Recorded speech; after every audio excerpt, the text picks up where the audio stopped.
आगे हो चलो, आगे आगे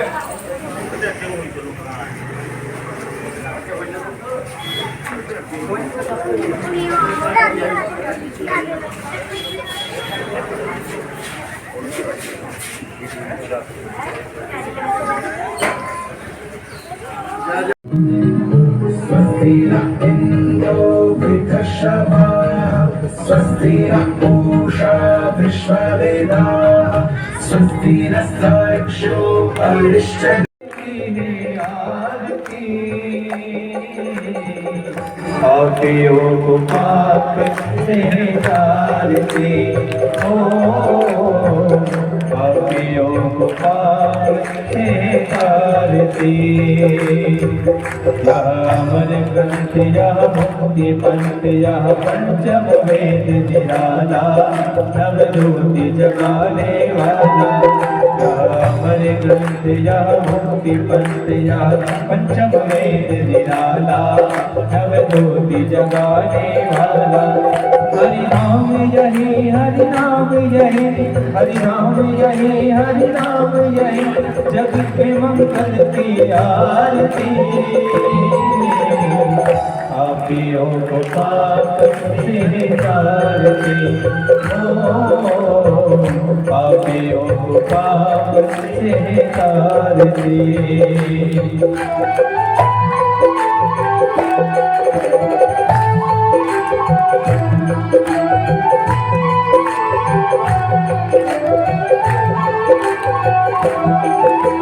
शांति गीत पावन पुनीत पापों को मिटाने वाला हरि दर्श कराने वाला शांति गीत पावन पुनीत पापों को मिटाने वाला हरि दर्श कराने वाला या सुख करनी या दुख हरनी या सुख करनी या दुख हरनी श्री मधुसूदन की आरती पापियों को पाप से तारती हो पापियों को पाप से तारती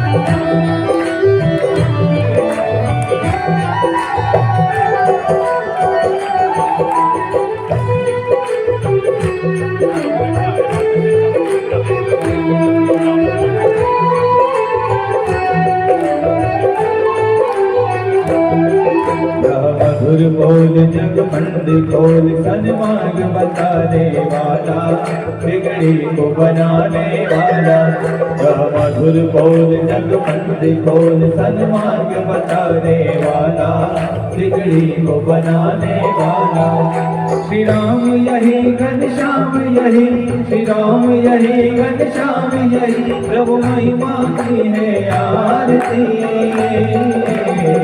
पापियों को पाप से तारती हो पापियों को पाप से तारती श्री भागवत भगवान की है आरती पापियों को पाप से तारती हो पापियों को पाप से तारती हो पापियों को पाप से तारती श्री भागवत भगवान की है आरती पापियों को पाप से तारती हो पापियों को पाप से तारती हो पापियों को पाप से तारती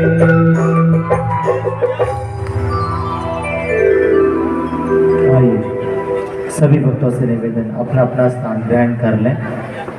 सभी भक्तों से निवेदन है अपना अपना स्थान ग्रहण कर लें। आज कथा के सप्तम दिवस में हम सभी प्रवेश करें।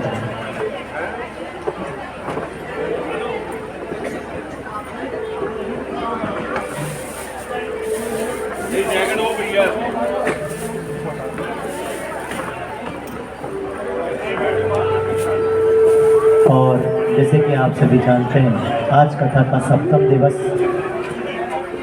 विश्राम दिवस। तो कथा प्रारंभ हो चुकी है। जहाँ तक कि आप मेरी आवाज़ श्रवण कर रहे हैं, श्री के पीछे भी कथा पंडाल में पहुँचे और मैं निवेदन करूँगा कि सभी लोग अपना अपना स्थान ग्रहण करें। बैठ जाओ यार। कथा के विश्राम में आज विदाई समारोह भी होगा। जो कोई भक्त किसी भी प्रकार से विदाई करना चाहे वो कर सकते हैं और सबको अवसर मिलेगा मंच पे आने का। सभी भक्तों को अवसर मिलेगा मंच पे आने का। आप अभी फिलहाल अपना अपना स्थान ग्रहण कर लें सभी। और पीछे काफ़ी जगह है, काफ़ी स्पेस है पीछे, तो जो बाद में आ रहे भक्तों से निवेदन है वो पीछे ही बैठ जाए, पहले आए और पहले पाएं, ऐसा निवेदन रहेगा। बाद में आए और पीछे जाकर बैठ जाए। पीछे भी काफ़ी स्पेस है, काफ़ी जगह आयोजक परिवार द्वारा, आयोजक समिति द्वारा बनाई गई है।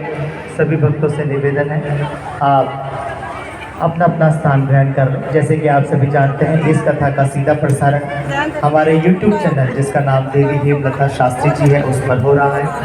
फेसबुक पेज पर भी इसका सीधा प्रसारण हो रहा है। और यहाँ के जो फोटोज़ हैं, जो कोई भक्त फोटोज़ लेना चाहते हैं वो हमारे फेसबुक पेज से जुड़े, फेसबुक पेज को फॉलो करें और वहाँ से अपनी फ़ोटोज़ ले सकते हैं। भक्तों से बार बार निवेदन रहेगा कि पीछे भी जगह पूरी खाली है, आप पीछे भी आराम से बैठ सकते हैं। इस चीज़ का ध्यान रखें, बाद में आए और आगे आकर ना बैठे, ये हमारा नम्र निवेदन रहेगा सभी भक्तों से। आइए, बड़े ही सौभाग्य की बात है, हमारे बीच में अंतर्राष्ट्रीय कथा प्रवक्ता पूज्य देवी हेमलता शास्त्री जी के श्रीमुख से सप्त दिवसीय श्रीमद् भगवत कथा को श्रवण करने का जो अवसर हम सभी को प्राप्त हुआ। आज कथा का विश्राम दिवस, सभी लोग बड़े ही धूमधाम से इस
सर्वे भवन्तु सुखिनः, सर्वे सन्तु निरामयाः,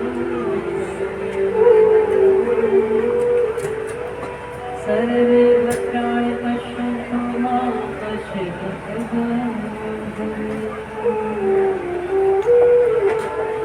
ॐ शान्ति शान्ति शान्ति।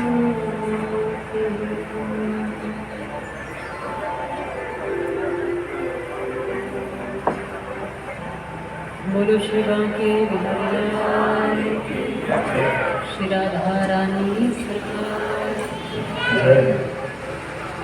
आओ सभी संकीर्तन करें।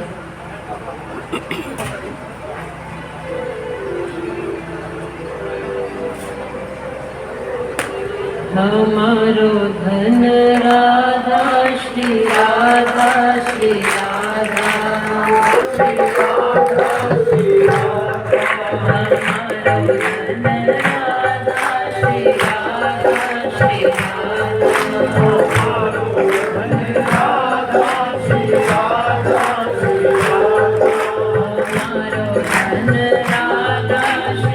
राधा श्री राधा हमारो धन राधा श्री राधा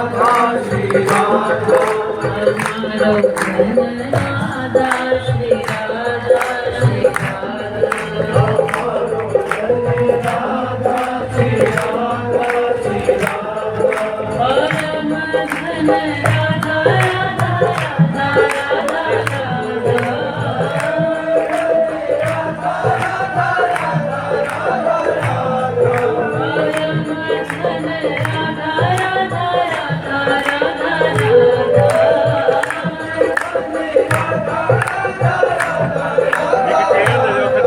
जीवन धन राधा श्री राधा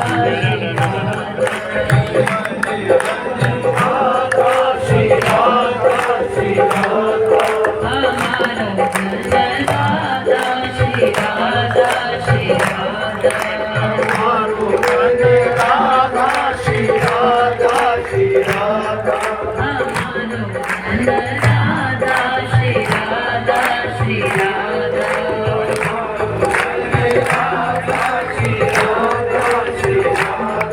परम धन राधा राधा राधा राधा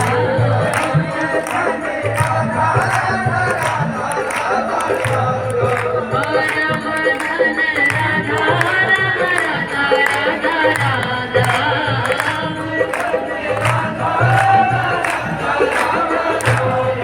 आनंद धन राधा श्री राधा श्री राधा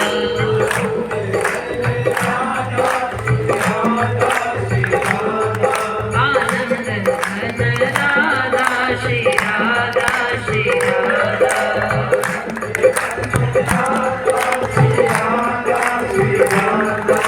हमारो धन राधा श्री राधा श्री राधा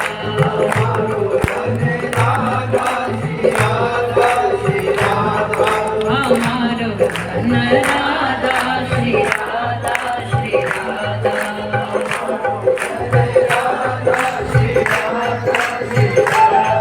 परम धन राधा राधा राधा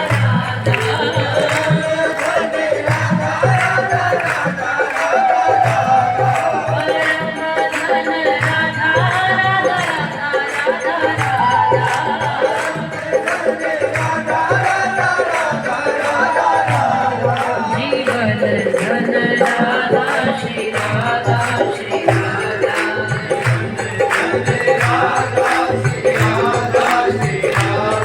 जीवन धन राधा श्री राधा श्री राधा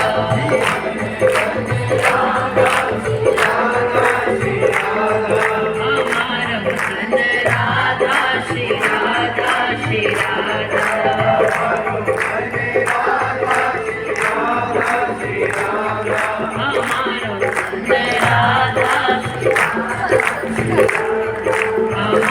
धन राधा श्री राधा श्री राधा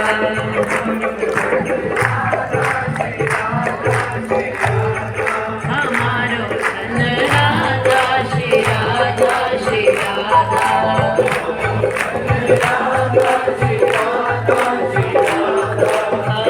हमारो धन राधा श्री राधा श्री राधा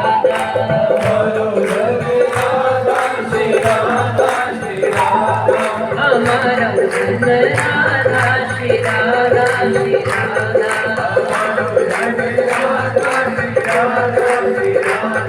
हमारो धन श्री राधा हमारो धन राधा श्री राधा श्री राधा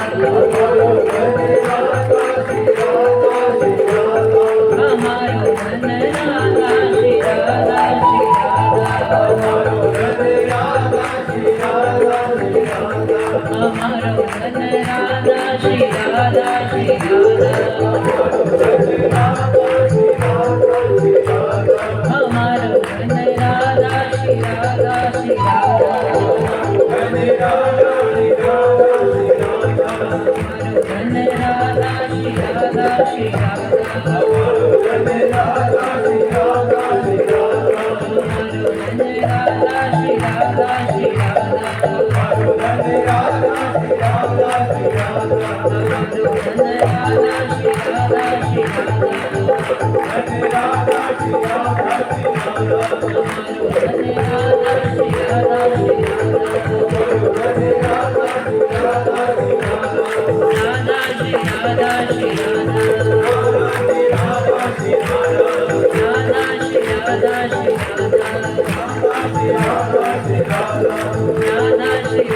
श्री राधा रानी सरकार की, शिवा के बिहारी लाल की। आओ सभी मिलकर शिवा के बिहारी को नमन करते हैं।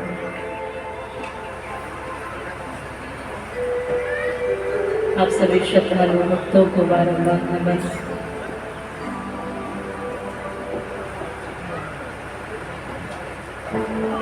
आओ प्रेम से, भाव से, भक्ति से भगवान की इस कथा में सम्मिलित होते हैं। सप्तम दिवसीय श्रीमद् भागवत कथा।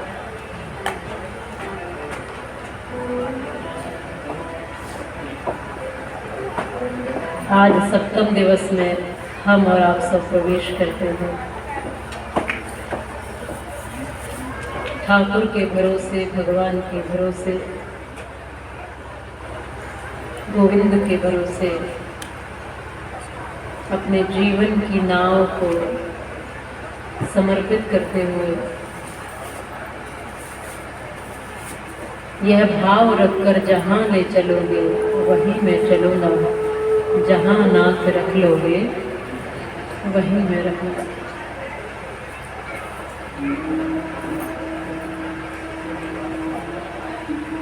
अपने आप को भगवान का मान करके उनके श्री चरणों में नमन करते हुए स्वयं को समर्पित करते हैं। अपनी समस्त कमियों, त्रुटियों और अवगुणों को समर्पित करते हैं, अपने जीवन को समर्पित करते हैं। जैसे हैं गोविंद आपके हैं, यह भाव रखते हैं।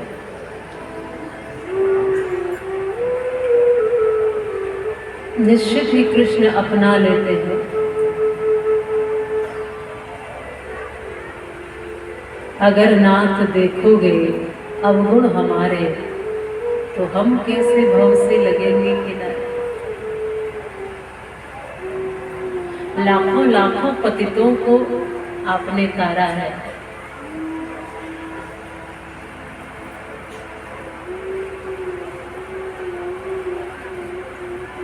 वो बहुत अच्छी बात कहते थे विनोद अग्रवाल जी अपने पद में भी।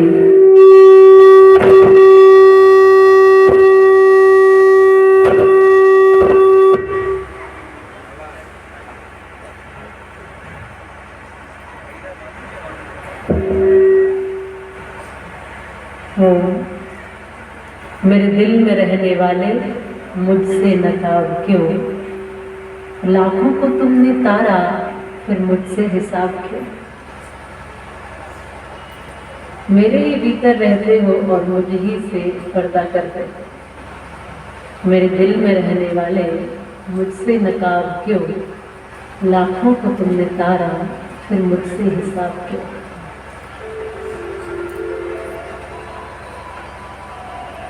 सर्वधर्मान् परित्याज्य मामेकं शरणं व्रज, अहम त्वा सर्व पापेभ्यो मोक्षयिष्यामि मा शुचः। भगवान कहते हैं सभी कर्म, धर्म, गुण सब तुम मुझ में समर्पित कर। जो कुछ भी तेरे पास है सब मुझ में समर्पित कर। और जब समर्पित करेगा तब मैं तेरी गाड़ी को चलाऊंगा। इसलिए भक्तों ने बार बार गाया, शरणागतम हरि शरणम हरि शरणम हरि शरणम हरि शरणम।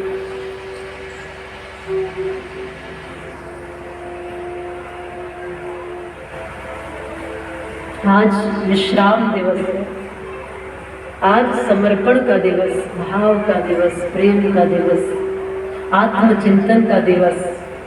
अब तक जीवन में जो जो पाया कमाया वह सोचना, अब तक जीवन में जो जो गवाया वह सोचना। क्या पाया अब तक? बहुत बड़े बड़े साधन और उपलब्धियां, नाम, यश, कीर्ति। और क्या खोया अब तक? अपना बहुमूल्य समय, अपने जीवन का बहुत सारा हिस्सा, अपने जीवन का बहुत बड़ा अनमोल समय हम सब ने गवाया। हम सोचते हैं कि हम बहुत कुछ पा रहे हैं, पर साथ में हम बहुत बहुमूल्य जीवन गवा रहे हैं।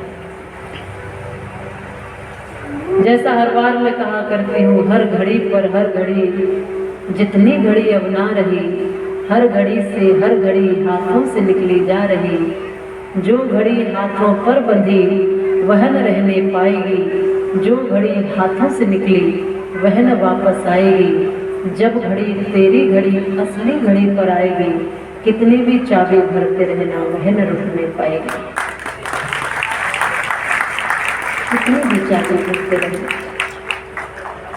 आओ भगवान का दर्शन करते हैं, आओ श्री गोविंद का दर्शन करते हैं। जिसको मानते हैं, पूजते हैं, उसको निहारते हैं। उनकी तमाम लीलाओं का गुणानुवाद, उनके तमाम लीलाओं का दर्शन। 125 वर्ष का भगवान का जीवन और उस 125 वर्ष में भगवान के अनेक कार्य, बालपन से विराटत्व को धारण करने वाले श्री कृष्ण है। संपूर्ण ब्रह्मांड को चला रहे हैं। नाम आप अलग अलग भी रख सकते हो, नाम आप कुछ भी कह सकते हो, पर है वो आदि शक्ति परमात्मा। एक बार की कहानी आती है कि बादशाह ने 3 प्रश्न पूछे बीरबल से कि तुम्हारा भगवान कहाँ रहता है, कैसा दिखता है और क्या करता है। आप हम सब खूब उसके भजन गाते हैं, कथा सुनते और करते हैं, सब उनकी लीलाओं का दर्शन करते हैं, सब उनके मंदिर जाकर उनको निहारते हैं, सब उनके नाम की माला पहनते और माला घुमाते हैं, सब उनके नाम से बहुत सारे कार्य करते हैं, सब भगवान के नाम से ही करते हैं। पर जरा चिंतन करिए कि परमात्मा कैसा है, कहाँ रहता है और क्या करता है। जिसे मैं मानता जानता हूँ, जिसे मैं गाता भजता हूँ, जिसे मैं स्तुति प्रार्थना आरतियों में, श्लोक मंत्रों में, जिसे मैं मंदिर और तीर्थों में ढूंढता हूँ, वो मेरा भगवान कहाँ रहता है। जिसे मैं कभी कैलाश पर, कभी क्षीर सागर में, तो कभी काशी, कभी अयोध्या, कभी मथुरा, कभी अन्य क्षेत्रों में, जहाँ जहाँ लोग बताते हैं वहाँ वहाँ उसको देखने जाता हूँ।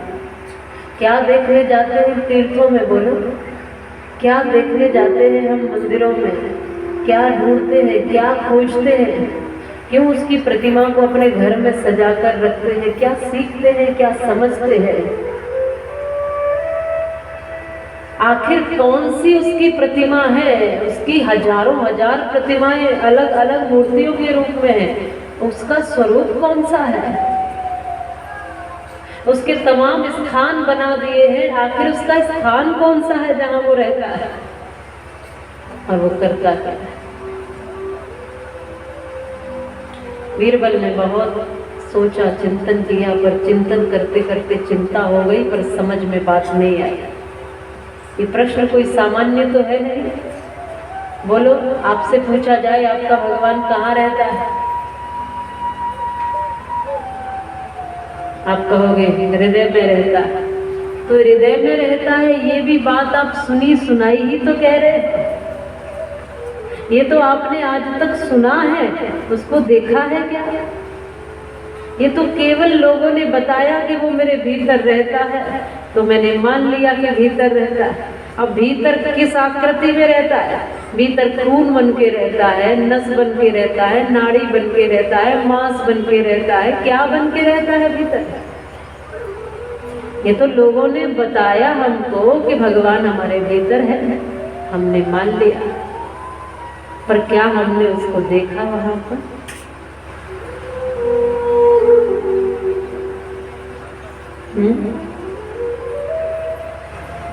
बोलो आपका भगवान है कहाँ? अयोध्या वाले अयोध्या बताते हैं, वृंदावन वाले वृंदावन में बताते हैं। फिर वृंदावन में अगर भगवान है तो अयोध्या वो क्यों जाते हैं, और अयोध्या में ही है तो अयोध्या वाले वृंदावन क्यों आते हैं? फिर अगर वो वृंदावन में ही रहता है तो वृंदावन वाले फिर यहाँ क्यों आते हैं? बोलो।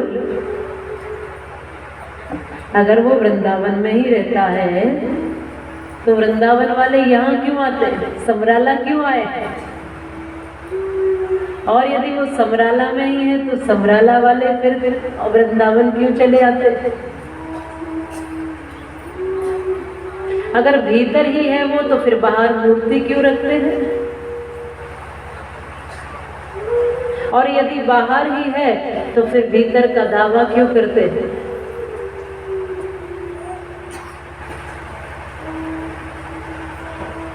चिंतन का विषय।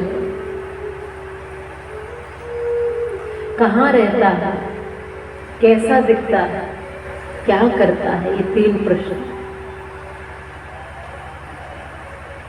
हमारे तो थोड़े से काम ना बने तो कह देते हैं कि वो है ही नहीं। हमारा तो भरोसा इतना मजबूत है कि 2-4 बार अगर वो ना सुने तो हम दावा कर देते हैं कि वो है ही नहीं, और 1-2 बार अगर सुन ले तो पूरा पक्का प्रमाणित हो जाते हैं कि वो है। हमारी तो भक्ति और विश्वास भी इतना खोखला सा है कि 2-4 काम बिगड़ जाए तो वो कह देते हैं कि नहीं भगवान है नहीं, और 2-4 काम सुधर जाए तो हम कह देते हैं कि है। आज कहते हैं है, कल कहते हैं नहीं है, परसों कहते हैं फिर काम बन जाए तो कहते हैं हाँ है, मैं तो गलत था प्रभु, तू ही सही था। फिर अगर कोई भगवान कुछ काम न करे तो फिर कह देते नहीं नहीं मेरा भ्रम था, सही तो मैं ही था, तू ही गलत था। तो हमारे तो भरोसे इतने मजबूत हैं।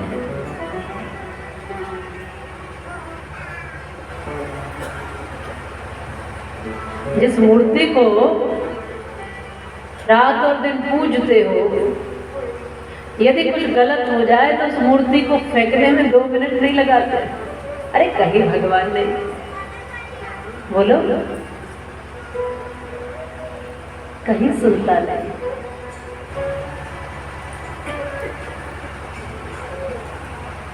पर जब हम सब मां के गर्भ में थे, कोई था क्या जो गर्भ के भीतर में बिना देखे हम सबकी नाक वहीं लगा रहा था? कोई था जो हम सबकी आंखें वहीं लगा रहा था? कभी ऐसा नहीं किया कि किसी की पीछे लगा दी हो, किसी की बगल में और किसी की आगे। कोई था जो इस मांस पर भी ऊपर से लेपन कर रहा था? अगर सोचो कि हमारे ऊपर ये मांस और ये है, त्वचा होती ही नहीं, हम सिर्फ कंकाल की तरह दिखते तो कैसे होते? बोलो, केवल कंकाल ही होते, या 2-4 10-20 ऐसे पैदा हो जाते कि कंकाल मात्र दिखते तो स्वीकार करते?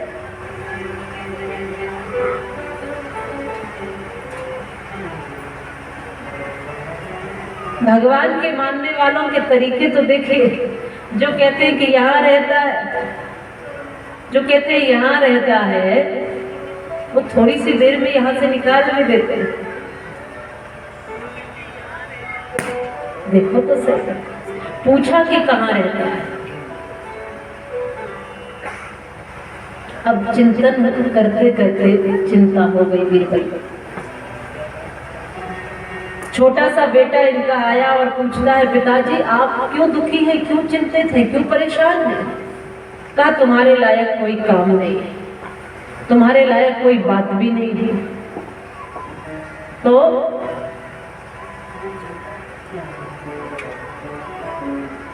बोले तुम जाओ, तुम्हारे लायक कोई बात नहीं, क्योंकि हम समझते हैं कि भगवान का विषय तो बड़ों का ही विषय है, बच्चों का विषय नहीं। इसलिए बच्चों को क्या बोलते हैं, तुम स्कूल जाओ हम कथा में जाएंगे, तुम ट्यूशन जाओ हम कथा में जाएंगे, तुम घर में बैठ के टीवी देखो हम कथा में जाएंगे, तुम मोबाइल पर थोड़ी देर कार्टून देख लेना हम कथा में जाके आते हैं। हमको लगता है भगवान का विषय बच्चों का नहीं है, बड़ों का ही है। लेकिन जरा बताओ कि बड़े भी भगवान को समझ गए हैं क्या, जो इतने दिन से कथा सुन रहे हैं?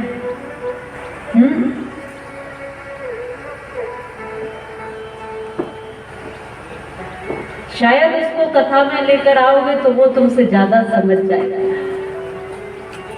छोटे बच्चे ज्यादा समझ जाएंगे, क्योंकि समझने की और मानने की क्षमता उनमें ज्यादा होती है। बड़े होकर के हम बुद्धि में तर्क और वितर्क घुसा देते हैं, कुतर्क घुसा देते हैं। हम सहज उतने नहीं है, इसलिए स्वीकार नहीं कर पाते हर बात को। लेकिन बालक क्या होता है, जैसा बालक को बोल देते हो वह वैसे सहज में उसको मान लेता है, स्वीकार कर लेता है। स्वीकार कर लेना ही भक्त की निशानी है, भक्त की पहचान है। इस बालक ने कहा अपने पिता को, पिताजी आप दुखी क्यों हैं? बोले बादशाह ने प्रश्न किए हैं 3, वो भगवान कहाँ है, कैसा है और क्या करता है। वो कहाँ रहता है, कैसा दिखता है और क्या करता है, ये 3 प्रश्न किए हैं। मैं उत्तर नहीं ढूंढ पा रहा हूँ। इस बालक ने कहा कि जाओ बादशाह को कहना ऐसे प्रश्नों का उत्तर तो हमारे बच्चे दे दिया करते हैं। ये कोई बड़ी बात थोड़ी है। अब इस बालक की तरफ ये देखते रह गए कि तुम इन प्रश्नों का उत्तर दोगे, इतने कठिन प्रश्न। कहा जाओ मैं जाकर दे दूंगा, कह दीजिए पिताजी। दूसरे दिन बालक सभा में प्रवेश करता है। 3 प्रश्नों के उत्तर देने के लिए बालक खड़ा है। ऊंचे आसन पर यह बादशाह बैठा है और नीचे सामने यह बालक खड़ा है। अब बादशाह कहता है, बताओ तुम्हारा परमात्मा कहाँ रहता है? अब इस बालक ने कहा कि हमारे यहाँ ऐसी परंपरा और पद्धति नहीं है कि तुरंत आते ही प्रश्न पूछ लिए जाए। हमारे यहाँ ये प्रक्रिया है कि जो भी भगवान को मानते या जानते हैं या जो भी भगवान के विषय में कुछ बताते हैं, उनको आते ही प्रश्न नहीं पूछते, पहले थोड़ा जलपान की पूछते हैं। अगर मान लो कथा के लिए बुलाया, भगवान के विषय में कुछ जानने के लिए बुलाया, तो आते ही ऐसे नहीं कहेंगे बताओ भगवान कहाँ है, बताओ भगवान कैसा है। थोड़ा जलपान की भी पूछेंगे थोड़ा। तो कहा कि बताओ बालक तुम्हें क्या चाहिए। इस बालक ने कहा कि मुझे दूध मंगा कर दो, दूध चाहिए। अब कटोरे में दूध मंगा दिया बालक ने। अब ये बालक अपने दूसरे हाथ की उंगली से कटोरे के दूध में ऐसे उंगली डाल डालकर घुमा घुमा कर देख रहा है। बहुत देर हो गई तो बादशाह ने पूछा कि क्या देख रहे हो इसमें? कहा घी निकालने की कोशिश कर रहा है। इतनी देर से घी निकालने की कोशिश कर रहा हूं उंगली डाल करके। उसने कहा कि अरे मेरे प्रश्न का तुम क्या उत्तर दोगे? तुम्हें इतना नहीं पता कि दूध में से ऐसे उंगली डालकर घी नहीं निकलते? तो कैसे निकलेगा? इसने कहा कि माना कि दूध के कण कण में घी छुपा है, माना कि दूध के कण कण में घी छुपा है, लेकिन इस दूध से घी बनाने की कुछ प्रक्रिया है। 8 प्रक्रिया बता दी। पहले दूध को निकाला जाता है, दूध को गर्म किया जाता है, फिर ठंडा किया जाता है, फिर उसमें दही डाला जाता है, फिर उसको दही बना करके फिर उसको भिगोया जाता है और फिर भिगोकर मक्खन निकलता है और मक्खन को फिर गर्म किया जाता है। इस तरह से घी निकलता है। बस इस बालक ने कहा यही तुम्हारे प्रश्न का उत्तर है कि जैसे माना कि दूध के कण कण में घी छुपा है और उंगली डालकर नहीं निकाला जा सकता है, उसकी 8 प्रक्रियाएं होती हैं दूध से घी बनाने तक की। वैसे ही हमारे सृष्टि के कण कण में परमात्मा है, लेकिन प्रश्न पूछ के ही केवल उसको नहीं देखा जा सकता, उसके लिए भी वैसे ही 8 प्रक्रिया हमारे ऋषि मुनियों ने दी हैं, जिसको हम अष्टांग योग कहते हैं। जैसे दूध के कण में घी छुपा है, वैसे सृष्टि के कण में परमात्मा छुपा है। पर परमात्मा को प्रकट किया जाता है जैसे दूध से घी को प्रकट किया जाता है, निकाला जाता है, वैसे भगवान तो सृष्टि के कण में है, लेकिन उसको प्रकट किया जाता है किससे?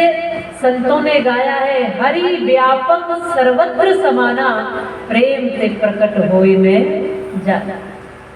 सब जगह परमात्मा एक समान है, पर प्रेम से भक्त जन उसको प्रकट कर लिया करते हैं। ऋषियों ने उसको पाने की कुछ विधि बताई है, अष्टांग योग। जब हम दर्शन पढ़ते हैं तो दर्शनों में अष्टांग योग आता है। तो योग को धारण करना 8 तरह का योग है। योग माने मिलना, तो अष्टांग योग माने भगवान से मिलने के 8 अंग है, 8 तरीके हैं, 8 उपाय है। भगवान तो है, लेकिन भगवान से मिलने के 8 तरीके बता दिए, जिसमें यम, नियम, आसन, प्राणायाम, प्रत्याहार, धारणा, ध्यान और समाधि। समाधि तक की व्यवस्था बता दी। जब व्यक्ति समाधि में पहुंचता है तब वो एक ही हो जाता है, अलग नहीं रहता। जब मैं था तब हरि नहीं, अब हरि है मैं ना है, प्रेम गली अति साकरी तामे दुई ना समाधि। माने पहला प्रश्न कि भगवान कहाँ रहता है, तो सृष्टि के कण कण में रहता है। कोई जगह ऐसी नहीं है जहाँ भगवान नहीं है। माने उसकी ऊर्जा, उसकी शक्ति, उसकी चेतना, उसका प्रकाश, उसकी दिव्यता सब जगह किसी न किसी रूप में मौजूद रहती ही है, हमारे भीतर भी और हमारे बाहर भी। दूसरा प्रश्न कि वो कैसा दिखता है, उसकी आकृति क्या है, उसका स्वरूप क्या है, वो देखने में कैसा है, काला है, गोरा है, मोटा है, पतला है, छोटा है, बड़ा है कैसा वो? तब बताया कि जैसे इस दूध की कोई अपनी आकृति आकार नहीं है। कटोरे में डाल दिया तो कटोरे का आकार ले लिया, गिलास में डाल दोगे तो गिलास के जैसी आकृति हो जाएगी, बड़े पात्र में डालोगे तो बड़ा और छोटे में डालोगे तो छोटा। वैसे ही मेरा परमात्मा भी निराकार है, उसकी कोई आकृति नहीं है। संपूर्ण ब्रह्मांड ही उसका आकार है, संपूर्ण ब्रह्मांड में क्योंकि वो व्याप्त है, उसकी कोई अपनी आकृति नहीं है। लेकिन भक्त जिस जिस भाव से उसको भजते हैं वो वैसा वैसा साकार रूप धारण करके चला आता है। वैसे तो उसकी कोई आकृति नहीं है, आनंद रहित सकल रस भोगी, बिनु वाणी वक्ता बड़ जोगी। वैसे उसकी कोई आकृति नहीं है। बिनु पग चलहि सुनहि, बिनु काना कर, बिनु कर्म करहि विधि नाना। न पैर है, न हाथ है, न कोई मुख है, न कोई दृष्टि, देखने की आंखें, कुछ भी उसका नहीं है। लेकिन उससे बाहर भी कुछ भी नहीं है। प्रभु तुम अणु से भी सूक्ष्म हो, गगन से विशाल हो, और महिमा कहूं क्या तुम्हारी, तुम तो बेमिसाल हो। तो दूसरा, जैसे जैसे आकृति में भक्त देखना चाहता है वैसा वैसा वो प्रकट होता है। जाकी रही भावना जैसी, प्रभु मूर्ति देखी तिन जैसी। जैसी हमारी दृष्टि वैसा ही भगवान दिखने लगता है। उदाहरण के लिए नामदेव जी को तो कुत्ते में दर्शन हो गए थे। आप सबने कथा सुनी होगी, नामदेव जी ने अपने हाथों से रोटियां बनाकर रखी थी। कुत्ता आया और अपने मुंह में दबा करके दौड़ने लगा उन रोटियों को, तो नामदेव उसके पीछे पीछे दौड़ रहे हैं। डंडा लेकर नहीं, घी का कटोरा लेकर दौड़ रहे हैं। और ये कह रहे भगवान, अरे रुक जाओ, जरा घी तो लेके जाओ, रूखी सूखी तो न खाओ, थोड़ा घी तो लेते जाओ। तुम तुमने शकल बनाई कैसी स्वान की, और मुझे ओढ़नी उड़ा दी इंसान की। नामदेव जी को उस कुत्ते में दर्शन हो। सिया राम मैं सब जग जानी, करो प्रणाम जोर जुग पानी। यह तुलसीदास जी की दृष्टि है। तो जैसी दृष्टि वैसी सृष्टि, जैसा जैसा देखने लगोगे वैसा वैसा दिखने लगेगा। भगवान भी वैसा ही है, जैसी आपकी दृष्टि में उतर गया वो वैसा ही बनता चला जाता है। भगवान का अपना तो कोई आकार है ही नहीं। वो सूर्य में भी है, चंद्रमा में भी है, तारों में भी है, वो धरती में भी है, आकाश में भी है, वो वृक्षों में भी है, पत्तों में भी है, फूलों में भी है, मिट्टी में भी है। कौन सी ऐसी जगह है वो नहीं है? वो तो सब जगह है। पर जहाँ उसका अनुभव करके भक्त जिस दृष्टि से देखने लग जाए, मिट्टी में है तो मिट्टी की आकृति बना के लोग उसको एक नक्शा दे देते हैं, अब उसमें भगवान दिखने लग गया लोगों को। लेकिन जो बाकी की मिट्टी है उसमें भी भगवान है ही ना।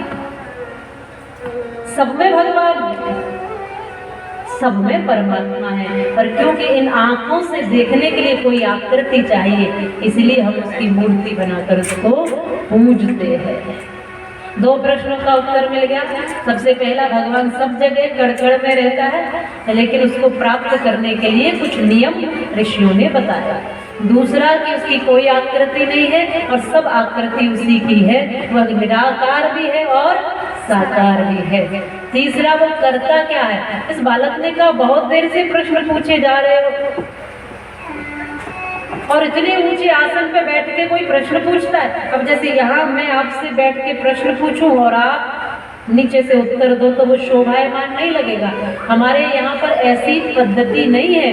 भगवान के विषय में जिनको पूछते हैं उनको ऊपर बिछाते हैं, चाहे वो उम्र में छोटे हो बड़े हो, और कितने भी उम्र के लोग हों, जो सुनने वाले श्रोता हैं वो नीचे बैठते हैं। यही हमारी पद्धति है, यही प्रक्रिया चली आ रही है हमारी। इसने कहा कि मुझे पता नहीं था बालक। अच्छा एक काम करो, तुम मेरे आसन पर बैठ जाओ आकर के, और मैं तुम्हारी जगह खड़ा होकर प्रश्न कर लेता हूँ। मुझे तुम्हारी पद्धति पता नहीं थी। अब ये शहंशाह जो है वो नीचे आकर खड़ा हो गया, ये बालक ऊपर बैठ गया। अब ये नीचे से हाथ जोड़कर पूछ रहा है प्रश्न उस बालक से, बताओ तुम्हारा भगवान क्या करता है? इस बालक ने कहा मेरा भगवान यही तो करता है, ऊपर वाले को नीचे और नीचे वाले को ऊपर। और मेरा भगवान क्या है? न जाने कब राजा को रंक बना दे, कब रंक को राजा बना दे। न जाने एक झोंके में कब सब खत्म कर दे, और न जाने एक सहारा देकर सब फिर घरोंदा बना दे, सब फिर निर्माण कर दे। न जाने किसको वो अपना ले, न जाने किसको वो ठुकरा दे, न जाने किस पर वो मेहरबान होकर के उसको शहंशाह बना दे, राजा बना दे, और न जाने किस पर नाराज होकर वो फकीर बना दे, रंक बना दे, गरीब बना दे, दुखी बना दे। ये उसके ऊपर है कि परमात्मा की मर्जी है। इसलिए परमात्मा की राजी में रहो, भगवान की मर्जी में रहो, कृष्ण की सानिध्य में रहो। हजार त्रुटियां और गलतियां करने के पश्चात भी कृष्ण पर यह भरोसा रखो कि कृष्ण मैं तेरा हूँ, तू हर बार संभाल लेगा। जब गिरने लगूंगा तो तू बचा लेगा। जब कहीं न कहीं जहाँ मेरा पतन होगा वहाँ से तू मुझे हाथ पकड़ करके सहारा देगा। तू मेरा अपना ही है। हे परमात्मा मुझ पर कृपा करना। मैं अबोध हूँ, मैं अनजान हूँ, मैं अनभिज्ञ हूँ।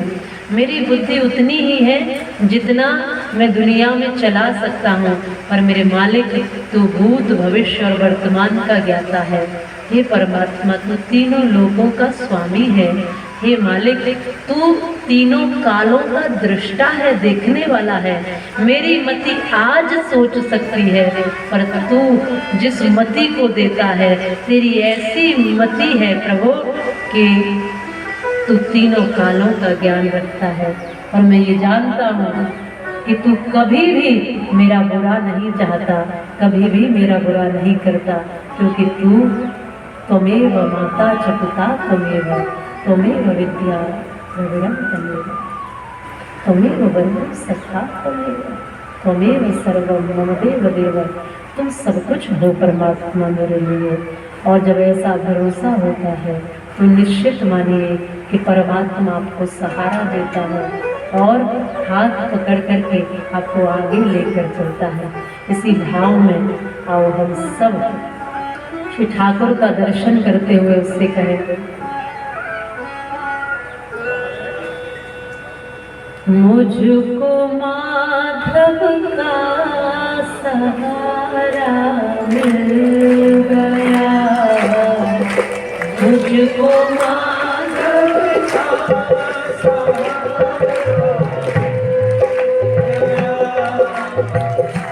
मुझको माधव का सहारा मिल गया, मुझको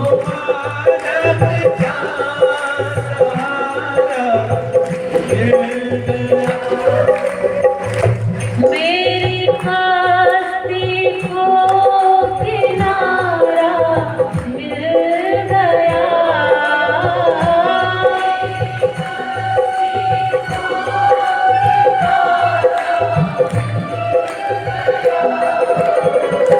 मुझको माधव का सहारा मिल गया, मुझको माधव का सहारा मिल गया।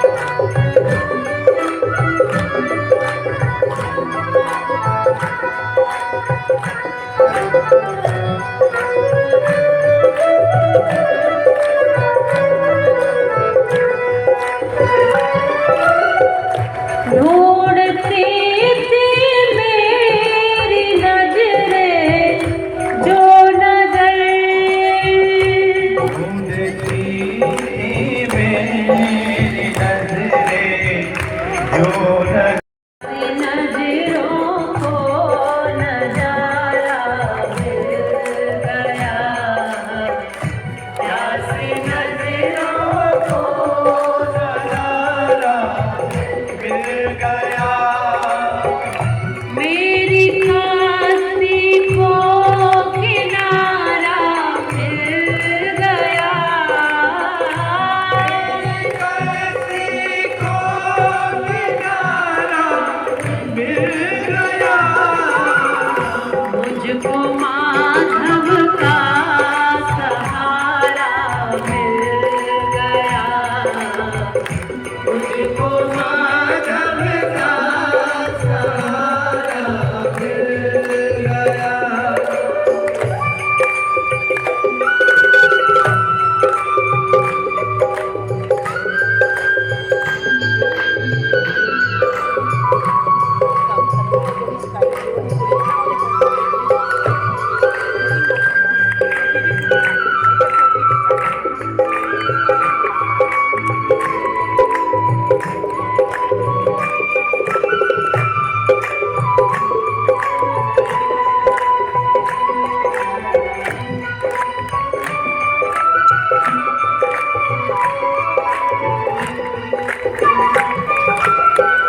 मैं किसी के द्वार जाऊं किस लिए, मैं किसी के द्वार जाऊं इसलिए, मैं किसी के द्वार जाऊं इसलिए, मुझको मोहन का द्वारा मिल गया, मुझको मोहन का द्वारा मिल गया, मेरी हस्ती को किनारा मिल गया, मेरी हस्ती को किनारा मिल गया, मुझको माधव का सहारा मिल गया, मुझको माधव का सहारा मिल गया।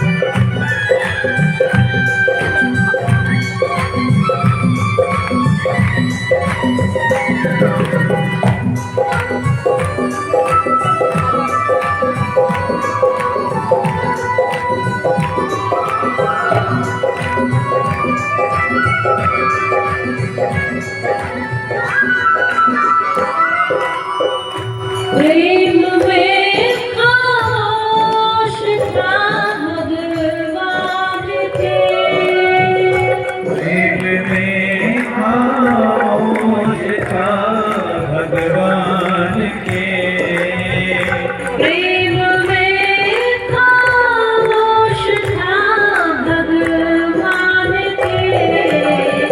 मुझको मेरा श्याम प्यारा मिल गया, मुझको मेरा श्याम प्यारा मिल गया। मेरी काशी को किनारा मिल गया, मेरी काशी को किनारा मिल गया।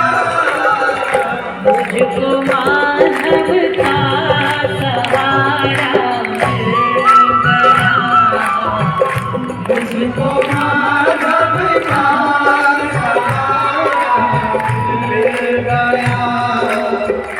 मेरी काशी को किनारा मिल गया, मेरी काशी को किनारा मिल गया।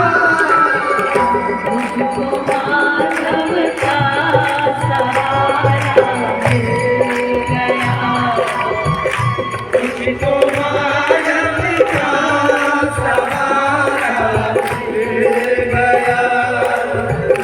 मुझको माधव का सहारा मिल गया, मुझको मेरा श्याम प्यारा मिल गया, मुझको मेरा श्याम प्यारा मिल गया।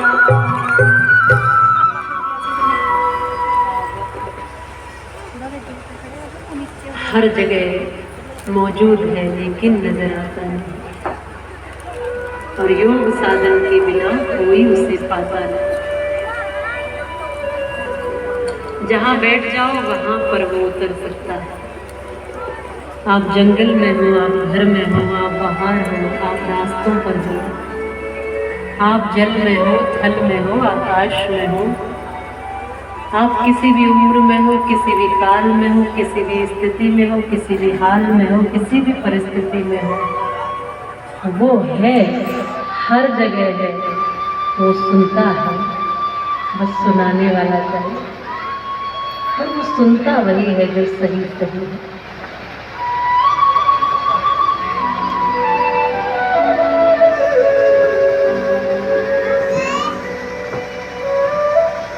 वो सब जगह है,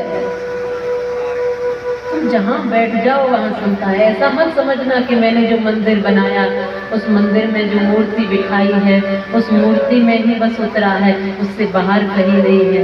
उस मूर्ति में भी है और उस मूर्ति के बाहर भी है। इसलिए कभी भी निश्चल मन से 2 घड़ी उसको स्मरण कर लेना। परमात्मा को हमारी है उतनी चिंता किसी को हमारी नहीं। अरे जिसने ये बनाया है उसको इसकी चिंता होगी कि नहीं होगी? बोलो बोलो। ईश्वर अंश जीव अविनाशी। अरे जिस माता पिता ने पैदा किया, बनाया नहीं है, उस आकृति को बनाया नहीं है। अगर बनाया होता माँ ने तो माँ को पता होता कि कब कब हमारी आंख लगी, नाक लगी, दांत लगे, मुंह, कब कब क्या क्या किया, कब कब क्या क्या आया, कब कब क्या क्या हुआ। बनाया नहीं है उसने, जन्म दिया, पैदा किया है, लेकिन कोई बनाने वाला है। एक तो वो जो ईश्वर अंश है, एक तो हम उसके अंश हैं, जो चेतना हमारी है वो उसके अंश स्वरूप है, और दूसरा उसने हमें ये आकृति भी दी है। तो जो बनाने वाला है, जब माता पिता को केवल जन्म देते हैं, तब जन्म देकर भी इतना प्यार कर सकते हैं, तो वो परमात्मा जिसने हमको जीवन दिया है वो कितना प्यार करता होगा। वो किस हाल में तुम्हें कभी छोड़ सकता है? जिसमें तुम्हारा भला है बस वो वही देता है, जिसमें तुम्हारा कल्याण है बस वो वही देता है। इस बात पर हमें भरोसा करना पड़ेगा।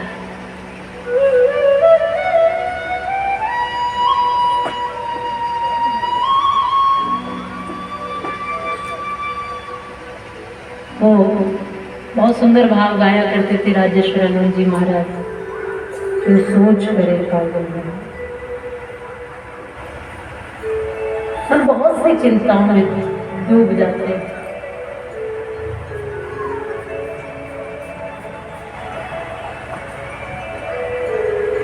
और हर समय चिंताओं में ही है कि नहीं? एक छोटे बालक को अपनी पढ़ाई की चिंता, एग्जाम की चिंता, और छोटा बालक सोचता है ये बड़े लोग कितने खुश नसीब हैं, हमें रोज रोज स्कूल जाना पड़ता है, ये बड़ी आफत। ये देखो, ये तो कभी स्कूल नहीं जाते, ये तो बढ़िया घर में रहते, जहाँ मन आए वहाँ जाते हैं, जो खाना हो खाते हैं। लेकिन हम तो बात बात पर टोकते हैं, बात बात पर रोकते हैं, ये नहीं खाना, यहाँ नहीं जाना, ये नहीं करना, इतनी देर में वापस आ जाना, इतनी देर मोबाइल पकड़ना, इतनी देर ये काम करना, ये तो बात बात पर टोकते हैं। इसलिए हमारा जीवन अच्छा नहीं है, ये बड़ों का जीवन अच्छा होता है। एक बालक को यही लगता है, क्यों सोच करें। लेकिन बड़े होते हैं तब सोचते हैं इन बच्चों का जीवन कितना अच्छा है, देखो जहाँ जाना हो चले जाते हैं, जो करना हो करते हैं, जैसे खेलना हो खेलते हैं, जैसे हंसना हो हंसते हैं, रोना हो तो जोर जोर से रोते हैं। बड़े होकर तुम जोर से रो भी नहीं पाते, लोग क्या कहेंगे, रोना भी चाहते हो लेकिन रो नहीं पाते, हंसना भी चाहते हो पर हंस नहीं पाते, कुछ कहना भी चाहते हो पर कह नहीं पाते। कहते हैं इन बच्चों का जीवन कितना अच्छा है, रूठना चाहे तो रूठ भी जाते हैं, और कोई मनाए तो मान भी जाते हैं। बड़े होकर लगता है इतना ताम झाम, चिंताएं, कमाने की चिंता, परिवार की चिंता, ये चिंता वो चिंता, नाम की चिंता, तमाम चिंताओं में गिरा हुआ है मेरा जीवन। इससे तो अच्छा बचपन ही था। याद आता है ना बचपन से बड़े होकर, और बचपन में नकली मूंछ लगा लगा कर बड़े होने की कोशिश करते हैं कि कब बड़े होंगे, पिताजी के जैसे मूंछ कब आएगी हमारी, पिताजी के जैसे कमाने कब लगेंगे हम 4 पैसे, फिर तो अपनी मर्जी से खर्च करेंगे। अभी तो पॉकेट मनी मिलती है, वो भी गिन गिन के मिलती है। हम जब हैं, जिस समय में हैं, उस समय में हम खुश नहीं हैं।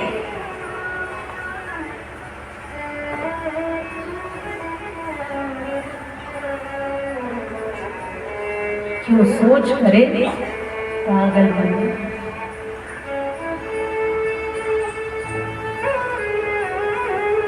आज विश्राम पर यह भाव देखना, समझना,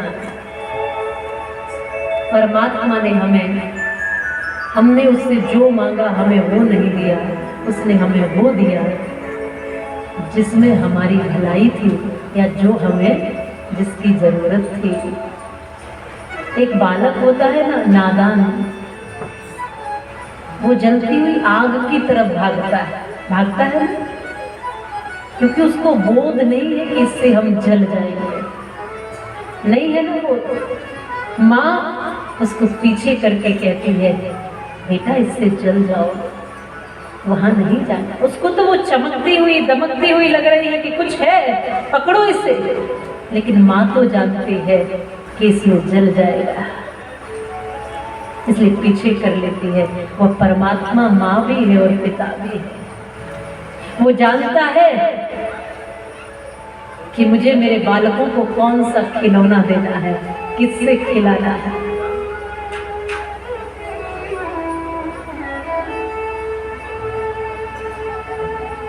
हम चाहे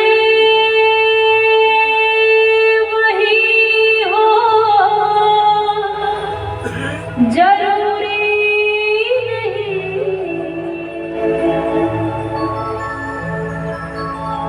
हम चाहे वही हो, जरूरी नहीं। आशाएं कभी हुई पूरी नहीं।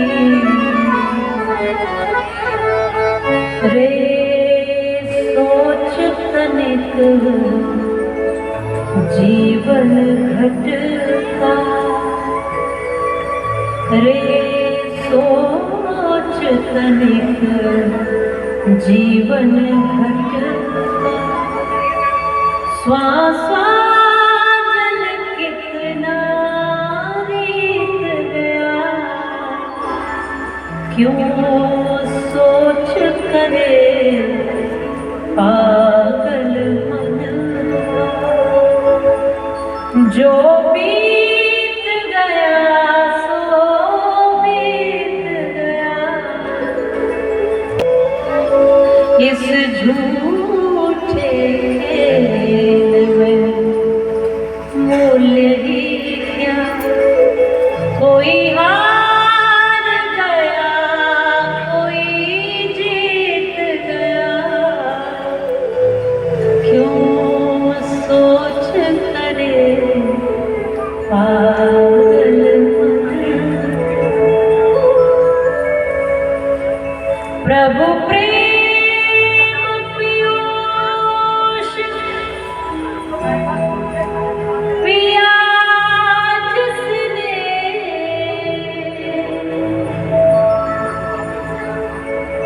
प्रभु प्रेम पीयूष पिया जिसने, और हित हित जन्म लिया जिसने।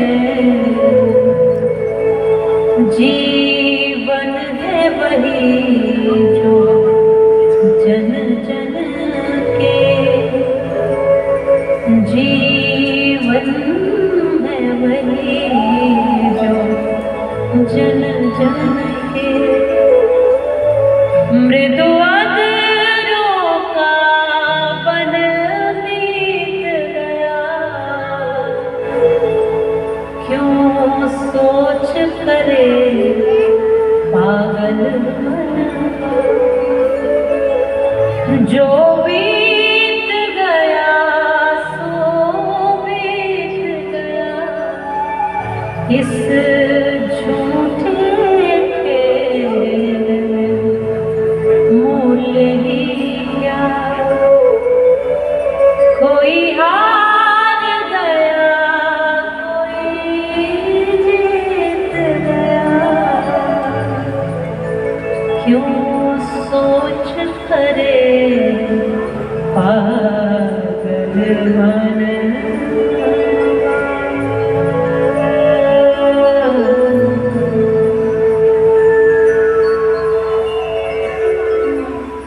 लोग कहते हैं दीपक जल रहा है, लोग कहते हैं दीपक जल रहा है। देखने वाले भी कह रहे हैं दीपक जल रहा है, और उस बाती से तो पूछो जो जल रही है। लोग तो कहते हैं दीपक जल रहा है, लेकिन वास्तव में क्या दीपक जल रहा है या बाती जल रही है? बोलो। पर कोई ऐसा कहता है कि अब बाती जल रही है। लोग कहते हैं दीपक जल रहा है। बाती जलती है, दीपक को प्रकाश देती है, और वो दीपक फिर दुनिया को प्रकाश देता है, और नाम होता है कि दीपक जल रहा है। दीपक उजाला देता है, दीपक प्रकाश देता है।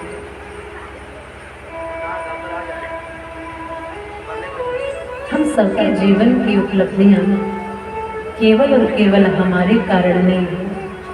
हम सबके जीवन की ऊंचाइयां केवल और केवल हमारे कारण नहीं है। हम जो चमक रहे हैं, हम जो दिख रहे हैं, उसके पीछे बहुत अपनों का हाथ होता है। हम जो ऊंचाइयां पा रहे हैं, हम जो आसमान छू रहे हैं, हम जो कुछ भी पा रहे हैं, उसमें बहुतों का हाथ होता है। कितनों की प्रार्थनाएं होती हैं, कितनों की दुआएं होती हैं, कितनों की ममता और वात्सल्य और आशीर्वाद होता है, कितनों के सपने अपनी आंखों में सजाए हुए आपके लिए देखे जाते हैं। तब जाकर के आप कहीं चमक रहे होते हो, तब जाकर आप कहीं बढ़ रहे होते हो। इसलिए जो भी हमारे जीवन में है और जो भी हमने पाया है, उसमें केवल और केवल हमारा ही सारी भूमिका नहीं है, उसमें बहुतों की भूमिका है। आज हम यहाँ बैठे हैं या मैं भी यहाँ बैठी हूँ तो केवल ये मेरा परिश्रम और प्रयास नहीं है। सबसे पहले तो ठाकुर जी की कृपा है, गोविंद की कृपा है कि उसने मुझे चुना अपने कार्य के लिए। और उस कार्य के लिए लाखों लाखों करोड़ों करोड़ों लोग हैं, पर मुझे ही क्यों चुना? जिस गांव से, जिन गलियों से, जिन रास्तों से हम आते हैं, उनमें और भी बहुत बहुत बुद्धिमान लोग हैं, और भी बहुत बहुत अच्छे लोग हैं, फिर मुझे ही क्यों चुना? ये मेरी कोई इसमें मेहनत और परिश्रम नहीं है, इसमें गोविंद की कृपा है जो उसने मुझे चुन लिया है अपने कार्य के लिए। और इसमें अपनों का सहयोग है, इसमें अपनों का परिश्रम है, अपनों का प्रयास है।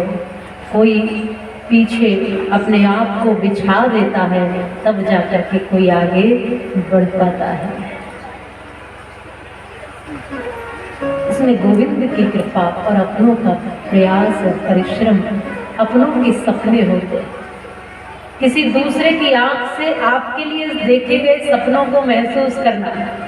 हम अपनी आंख से सपने देखते हैं और फिर उनको पूरा करते हैं और प्रयास करते हैं और खुश होते हैं पूरा पाने पर, लेकिन महसूस करना कि किसी दूसरे ने आपके लिए अपनी आंख में सपने संजो कर देखे हों और फिर उन सपनों को पूरा होते हुए देखा हो, तो उसकी आंखों की चमक क्या होगी, खुशी क्या होगी, और फिर उसके प्रति आपका उत्तरदायित्व और जिम्मेदारी क्या होगी। अपनी आंख से तो सभी सपने देखते हैं ना, कोई बड़ी बात नहीं, अपने लिए तो सभी सपने देखते हैं, सभी जीते हैं, लेकिन किसी अपने के लिए जीना। आओ ठाकुर से प्रार्थना करते हैं जिन्होंने हमारे लिए सपने देखे। ठाकुर जी हमारी आंखों में हर सपना उन्हीं के लिए देना, जिन्होंने हमारे लिए अपने आप को समर्पित किया है। हे गोविंद, हम अपना पूरा जीवन उनके लिए समर्पित कर पाए, ऐसा प्रयास हमारा रहे, ऐसा भाव हमारा सदैव बना रहे। यह कृपा करना। हे ठाकुर, जिन्होंने उंगली पकड़कर चलना सिखाया, हम उनको सदैव थामे रहे, ऐसी प्रार्थना करते हैं।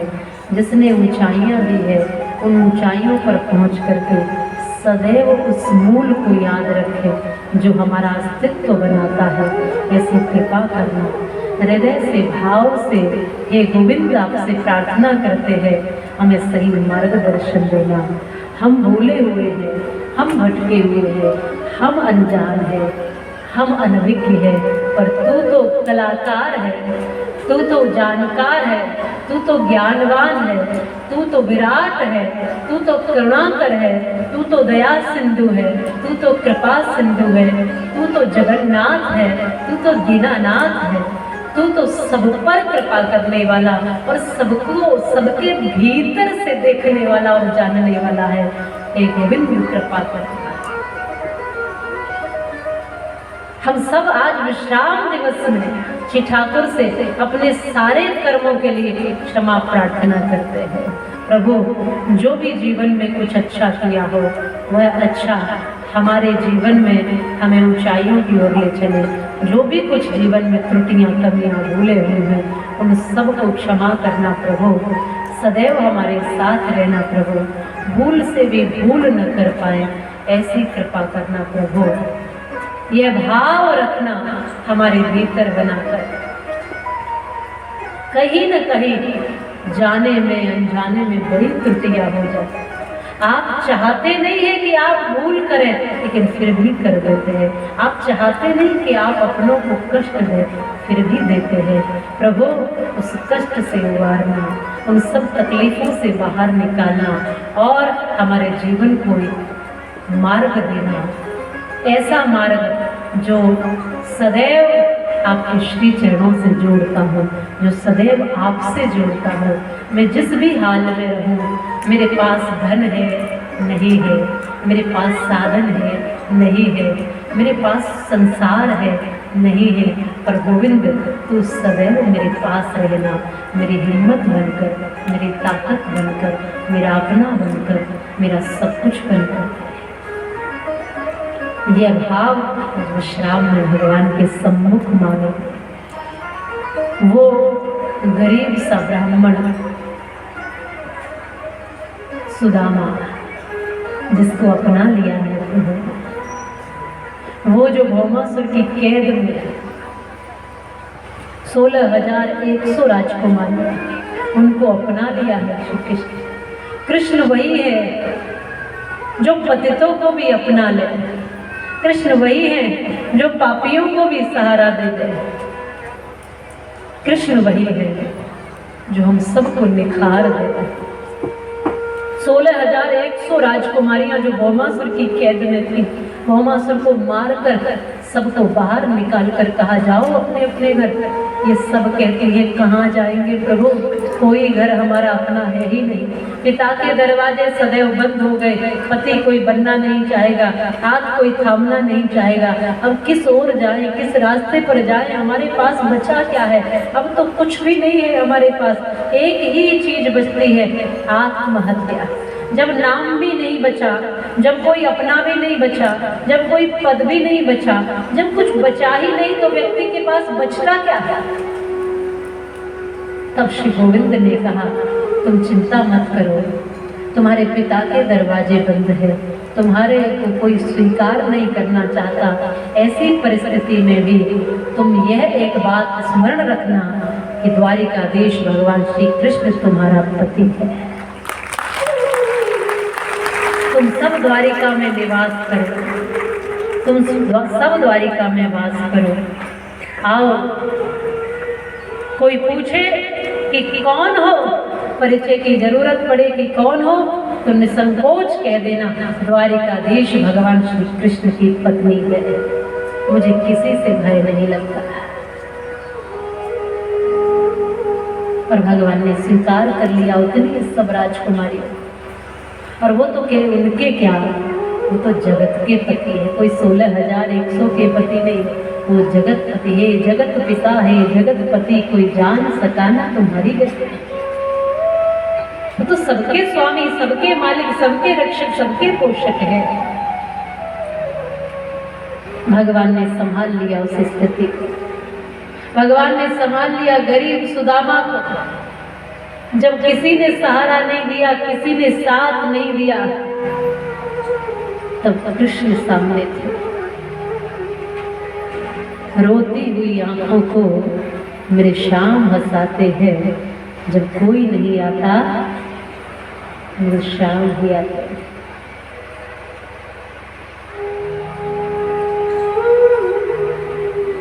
जब कोई नहीं आता, जिन नजरों को मोहन एक आंख न भाता था, करते थे सभी पर्दा जब मैं दिख जाता था।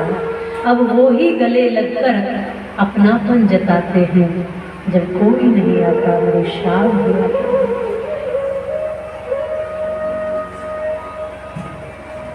जब कहीं कोई नहीं, तब कृष्ण आपके सहयोगी बनते हैं, सखा बनते हैं।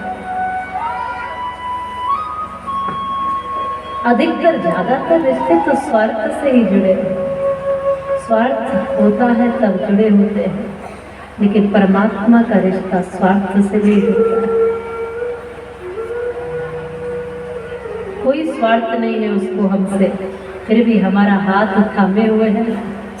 कोई स्वार्थ नहीं है उसको हमसे, फिर भी हमें संभाले हुए हैं। वो है गोविंद, वो है कृष्ण।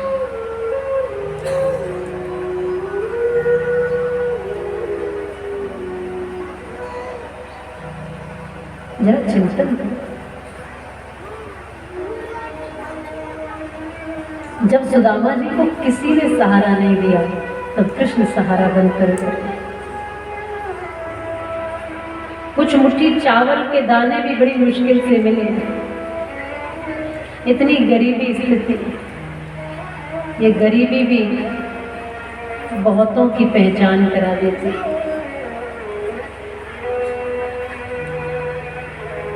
ये गरीबी भी अपने और पराये का बोध करा देती।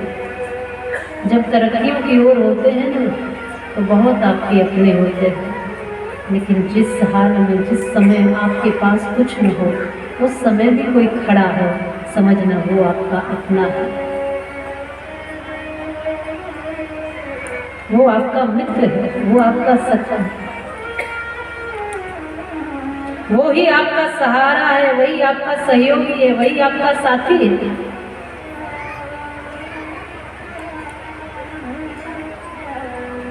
चार मुट्ठी टूटे चावल बड़ी मुश्किल से मिले हैं आज सुशीला को, जो अपने पति सुदामा को पोटली में बांध कर दिए जाओ श्री कृष्ण के द्वार चले जाओ। वही सहारा है सबका, आपका भी वही बनेंगे।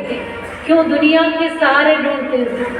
मैंने सारे सहारे छोड़ दिए कि तेरा सहारा काफी है।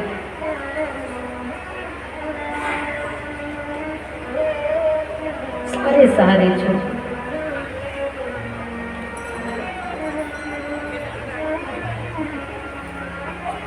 गोविंद के द्वार तक लेकर जाए। दुनिया की सच्चाई देख ली, दुनिया की सब चीजें देख ली, इसलिए मुझे कौन पूछता था तेरी बंदगी से पहले, मैं बुझा हुआ दिया था तेरी रोशनी से पहले। परमात्मा की रोशनी मिली है तो सब कुछ चमके है, इस बात को मत भूलो। आज सुदामा के पैरों में पादुका नहीं है, शरीर पर वस्त्र नहीं है, एक हड्डी का ढांचा शरीर बना है, खाने को भोजन नहीं है। उस अवस्था में श्री कृष्ण के पास पहुंचे हैं और श्री कृष्ण ने उस अवस्था को संभाल लिया है। कृष्ण कौन है? कृष्ण वो है जो असहायों को भी सहारा देते हैं। कृष्ण क्यों बड़े हैं? कृष्ण इसलिए बड़े हैं कि द्वारिकाधीश होने के बाद भी सुदामा जैसे उसके मित्र है। भला यहाँ अमीर का मित्र अमीर ही तो होता है, कौन अमीर अपना गरीब मित्र चुनता है बोलो? देखो समाज में अमीरों के मित्र अमीर मिलेंगे और गरीब का मित्र गरीब ही मिलेगा। लेकिन ये द्वारिकाधीश जिनका ऐश्वर्य पूरी दुनिया में है, फिर भी एक सुदामा को अपना मित्र कहने से सकुचाते नहीं है पूरे समाज के सामने। ये मेरा मित्र है, गरीब है तो क्या, ये मेरा मित्र है, ये मेरा अपना है, हृदय से लगाते हैं। सुदामा की स्थिति को ठीक करते हैं। वो टूटे हुए चावल जो सुदामा छुपाने लगे, क्यों? क्योंकि मेरी औकात क्या है द्वारिकाधीश के सामने, जिसके यहाँ 56 भोग लिए हुए सब खड़े रहते हो, मेरे टूटे चावलों की औकात क्या है? लेकिन श्री कृष्ण उस स्थिति में भी सुदामा को छोटा महसूस नहीं होने दे रहे और मुट्ठी भर करके चावलों को खाए जा रहे हैं। ये है श्री कृष्ण। जरा देखिए, जब मित्र को लग रहा है कि मेरी औकात मित्र के सामने कुछ भी नहीं है, उस समय में भी कृष्ण वो है जो 56 भोग छोड़ करके अपने मित्र के टूटे हुए चावलों में भी स्वाद ढूंढ लेते हैं। ये है द्वारिकाधीश भगवान श्री कृष्ण। हम तो वो है कि भंडारा प्रसादी भी खाकर जाए तो उसमें भी कुछ न कुछ कमी ढूंढ लेते हैं। नमक ज़्यादा था कि मिर्च ज़्यादा थी, कि ये मोटे थे कि ये पतली थी, ये ठीक नहीं थी, ये अच्छी नहीं थी, कुछ ऐसा और होता, इसके साथ थोड़ा रायता और हो जाता, इसके साथ रायता तो था पर इसमें बूंदी कम पड़ गई थी, इसमें ऐसा कम था। हम तो वो है कि भगवान कृष्ण का अपने आप को भक्त कहते हैं और मंदिर के प्रसाद में भी कमी निकाल देते हैं, और कृष्ण वो है जो अपने गरीब मित्र के टूटे थे। जरा चिंतन करते, कृष्ण वो है जो टूटे चावलों में भी स्वाद ढूंढते हैं और कहते हैं एक मुट्ठी खाकर एक लोग देते हैं, 2 मुट्ठी खाकर 2 लोग दे देते हैं, तीसरी मुट्ठी पर रुक्मिणी जी ने हाथ पकड़ लिया, प्रभु अपने पास भी कुछ रख लो। ये तो जानती है कि प्रभु उदार है, देने वाले। आज भगवान कहते हैं इनमें वो स्वाद था जो मैया के मक्खन में आया करता था। ये कौन सा स्वाद है? ये प्रेम का स्वाद है। अरे भोजन में स्वाद होता ही कहाँ है? ये तो भोजन खिलाने वाले के भाव में स्वाद छुपा है। ये तो बनाने वाले के, खिलाने वाले के, परोसने वाले के हाथ में स्वाद छुपा। सामने कोई रख दे और आपको अपमान करके कहे कि खाइए, आपको स्वाद आएगा उसमें? बोलिए। आपके सामने 56 भोग भी रख दे और कहे कि खाइए और आपको अपमान करता जाए, स्वाद रहेगा कुछ उसमें? लेकिन आपके सामने रूखी सूखी भी है और कोई प्रेम से अश्रु बहाता हुआ प्रेम से खिलाए, भाव से खिलाए, भला कोई स्वाद बचेगा? सारे स्वाद उसमें समा जाते हैं। इसलिए तो भगवान ऐसे हैं कि दुर्योधन के यहाँ 56 भोग त्याग देते हैं और विदुर के यहाँ छिलके जाकर खा लेते हैं।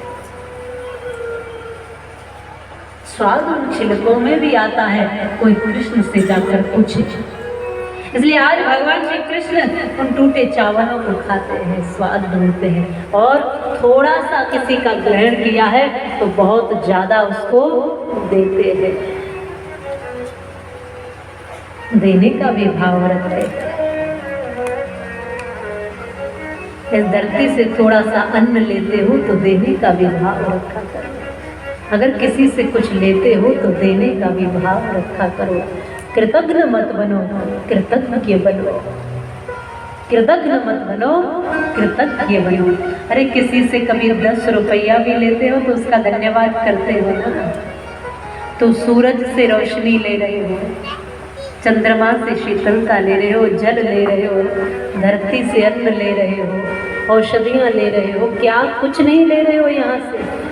भगवान का धन्यवाद करना तो बनता है। भगवान का धन्यवाद किया करो। सुदामा जी को आज सब कुछ दिया, सुदामा वापस लौट कर आए हैं। जब लौट कर आए देखा सब कुछ बदल गया, जैसी द्वारिका नगरी थी वैसा ही यहाँ कुछ बन गया है। इसलिए बनाने में उसको समय नहीं लगता। जब महल बनाने होते हैं तो थोड़े पल में महल बना देते हैं। ये उसकी बात है, जो जिसके लायक है उसको वो दे ही देता है, जो जिसके लायक है वो उसको वो सब कुछ देता है। इसलिए लायक बनना सीखें, पात्र बनना सीखें और थोड़े थोड़े से संकटों में घबराएं नहीं। बड़ी मुश्किलें झेली है सुदामा जी ने बरसों तक, लेकिन कभी जाकर अपने मित्र को कहा नहीं कि मुझ पे गरीबी है, मैं दुखी हूँ, मैं भूखा हूँ, मेरे बच्चे भूख से बिलख तड़प रहे हैं।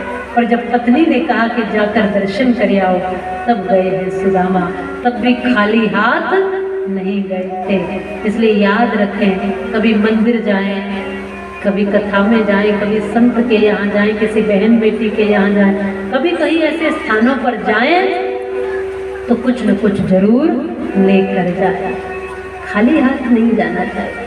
और मैं तो ये कहती हूँ किसी के भी यहाँ जाओ, चाहे पड़ोसी के यहाँ जा रहे हैं, कुछ न कुछ जरूर लेकर जाए। आज भगवान ने वह सब कुछ दिया, सुदामा जी से थोड़ा सा लिया और बहुत कुछ सुदामा जी महाराज को आज भगवान ने दे दिया है। इसलिए जिस व्यक्ति को जो भी लगता है कि मेरे जीवन में कोई कष्ट है, मेरे जीवन में कोई परेशानी है, मेरे जीवन में कोई दुख है, मेरे जीवन में कोई तकलीफ है, याद रखो उन सारी तकलीफों को दूर करने के लिए श्री कृष्ण हमारे खड़े हुए हैं, हमारे साथ है। वो दिखाई नहीं दे, हो सकता है वो दिखाई नहीं दे, लेकिन फिर भी कृष्ण हमारे साथ है। हो सकता है कि वो हमें दिखाई न दे, हो सकता है कि हम उनको न सुन पाए, पर वो हमें सुनते जरूर है। इसलिए अपने आत्मबल पर खड़े रहना, अपने आप को मजबूत करना, अपने आप को अडिग रखना, अपने आप को पहचानना, अपने जीवन को और अच्छा बनाना। जीवन में जो हारने वाले लोग हैं वो जीवन से हार कर जीवन को कहाँ जिएंगे। आओ जीवन को हार कर या मार कर नहीं, जीवन को जीवन समझकर और जीवन को बड़े मुश्किल से मिला है ऐसा सौभाग्य समझकर और एक बार जो मिला है अगर उसको यूं ही समाप्त करते हैं, यूं ही बर्बाद करते हैं तो बार बार ये मिलने वाला नहीं। कितनी मुश्किलों से ये जीवन मिला, ऐसे ही समाप्त करने के लिए नहीं, ऐसे ही उदास और निराश और हताश जीवन रहने के लिए नहीं है। जीवन बना है तो जीवन को समझ करके जीने के लिए बना है। आओ कितने भी कष्ट और संकट हो, एक न एक दिन जरूर भगवान उनको दूर करता है। इस भरोसे के साथ यह भाव रखते हैं, दुख में मत घबराओ, दुख में मत घबरा।